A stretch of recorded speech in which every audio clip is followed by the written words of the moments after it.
Thanks for joining us today. Today we are going to do a review of the Klutz book of paper airplanes.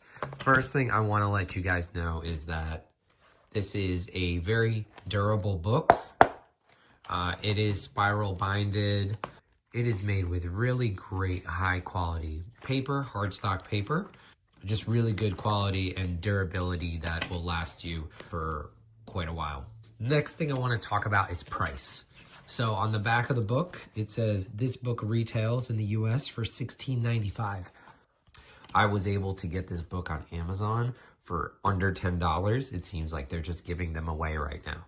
Makes this an amazing gift for anybody that loves building paper airplanes or is looking to build paper airplanes.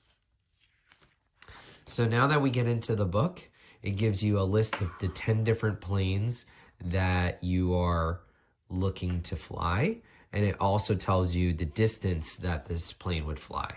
So if you're looking for more of a glider or if you're looking for distance, here it gives you all the different types.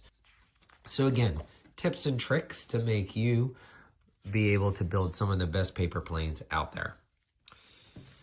So if we just kind of shoot ahead and we look at an example, step-by-step instructions, you just follow it, 1, 2, 3, and keep going down the list till you get the final product. And then here it gives you tips and tricks of how you will be throwing the paper airplane. So again, this book gives you a lot of detail and breaks down all the different airplanes that you could build. I think it's a great deal for your money, great present, stocking stuffer, or just for yourself. You want to learn how to build them, and some tips and tricks of how you could throw these paper airplanes the furthest.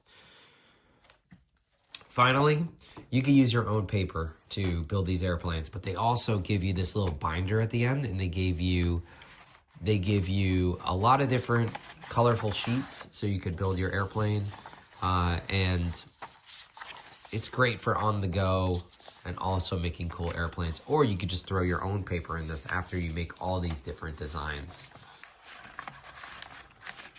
Once you get it in there, you're good to go. So again, great book for its price with over 40 sheets of paper. And if you could get this under $10, it's a steal. If you get it for $17, I still think this is a great book. I hope you guys enjoyed this review. Give me a thumbs up and subscribe to this channel to see future videos all about building flying crafts.